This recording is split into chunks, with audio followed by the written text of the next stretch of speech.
किसान साथियों नमस्कार।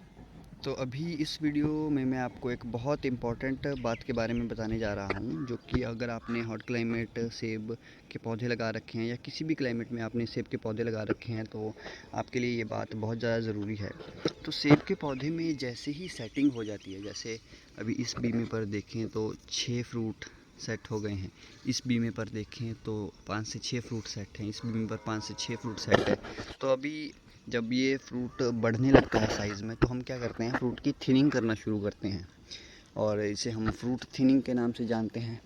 और अगर प्रूनिंग करते टाइम हम एक और शब्द यूज़ करते हैं, स्पर थिनिंग या बड थिनिंग का। जैसे जितने भी टहनी पर बीमे बने हुए हैं उनमें से हम कुछ बीमों को थिन कर देते हैं अगले साल के लिए, उनको काट देते हैं ताकि उनमें फ्रूट अगले साल के लिए लगे और इस साल के लिए आधे बीमों में ही फ्रूट लगे। लेकिन इस साल मैं अपने पौधे में नोटिस कर रहा था कि जैसे मैं 2 से 3 सालों से कोई भी इनमें स्पर थिनिंग नहीं कर रहा था, तो उसके कारण से अभी मेरे हुआ ये है कि जितनी भी ब्रांचेज़ हैं सब में फुल सेटिंग हो गई है पीछे से आगे तक। ये देखिए, अगर इस ब्रांच को मैं आपको दिखाऊं तो इस बीमे से लेकर इस बीमे तक बहुत ज़्यादा सेटिंग हो गई है। अगर इन फ्रूट्स को गिना जाए तो एक ही टहनी में लगभग 25 से 30 फ्रूट सेट हो गए हैं। और पौधे की बहुत ज़्यादा जो वेजिटेटिव ग्रोथ में या फ्रूट के साइज़ बढ़ाने में जो एनर्जी लगनी चाहिए, वो फ्रूट सेटिंग में एनर्जी जा रही है। तो ऐसे में अगर आपकी भी यही स्थिति है कि आपके फ्लावरिंग बहुत ज़्यादा हुई है और सेटिंग आपकी अच्छी होती है, अगर आपको तजुर्बा है इस चीज़ का कि आपकी सेटिंग अच्छी होती है, तो आपको अपने पौधे में फ्लावर थिनिंग कर लेनी चाहिए। तो मैं आपको समझाता हूँ कि फ्लावर थिनिंग कैसे होनी है।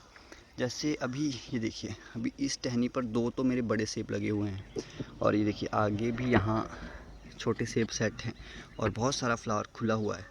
तो ये जो नया छोटा फ्लावर आ रहा है, इसको एकदम बड पे से खुलने से पहले ही इसको थिन कर देना है। ये देखिए, ये जहाँ टाइट क्लस्टर है, ये देखिए, इसको मैं थिन कर रहा हूँ, बिल्कुल निकाल रहा हूँ ताकि यहाँ एक नया बीमा बने अगले साल के लिए। और अब यहाँ की एनर्जी वेस्ट ना हो फूल खिलाने और उसकी सेटिंग करने में, क्योंकि इस ब्रांच में मुझे लगभग 3 से 4 फुट चाहिए और वो 3 से 4 फुट इसमें लगे हुए हैं पहले से ही। वैसे ही ये ब्रांच है, ये देखिए, इसमें अगर मैं देखूँ तो 6 2 8 13, इसमें भी लगभग 15 से ज़्यादा सेब हैं। तो इसमें अगर मुझे कहीं नया फूल दिख रहा है, जैसे ये बड़े फूल हैं, तो इनको मुझे थिन कर देना चाहिए, इनको मुझे काट देना चाहिए यहाँ से, ताकि पौधा अपनी एनर्जी यहाँ नया बीमा बनाने के लिए लगाए और जो आगे फ्रूट लगे हुए हैं इनको बढ़ाने में अपनी एनर्जी लगाए। क्योंकि अगर पौधा सारे ही फूलों को खिलाने में और उनकी सेटिंग करने में अपनी एनर्जी लगाएगा तो पौधे की बहुत ज़्यादा एनर्जी वेस्ट हो जाएगी, क्योंकि बाद में भी हमें ये फ्रूट थिन करना ही है। जैसे अभी इस बंच पर 6 फ्रूट्स लगे हैं, तो बाद में तो मुझे यहाँ 2 ही रखने हैं। तो अगर मैं पहले ही कुछ इस तरह से आधी फ्लावर थिनिंग कर लूँ या प्रूनिंग के टाइम बड थिनिंग कर लूँ, तो पौधे की एनर्जी वेस्ट होने से बच जाएगी और हमारा पौधा दूसरे जगह पर फल का साइज़ बढ़ाने में अपनी एनर्जी यूज़ कर पाएगा, ग्रोथ लेने में अपनी एनर्जी यूज़ कर पाएगा। अगर हम सारा ही फ्रूट इस पर छोड़ देते हैं तो हमें बाद में भी थिनिंग करनी पड़ेगी और नेक्स्ट ईयर के लिए भी हमारी जो फसल है वो कम हो सकती है। तो इसलिए आपको पूरी अपनी फसल का बैलेंस लेके चलना है। अगर आपको कहीं नोटिस हो रहा है कि आपकी अच्छी सेटिंग हो गई है किसी ब्रांच में, जैसे इस ब्रांच में देखिए 20 फ्रूट सेट हो गए हैं, तो इन नए फूलों का कोई मतलब नहीं है, अब इनको आप थिन कर दीजिए।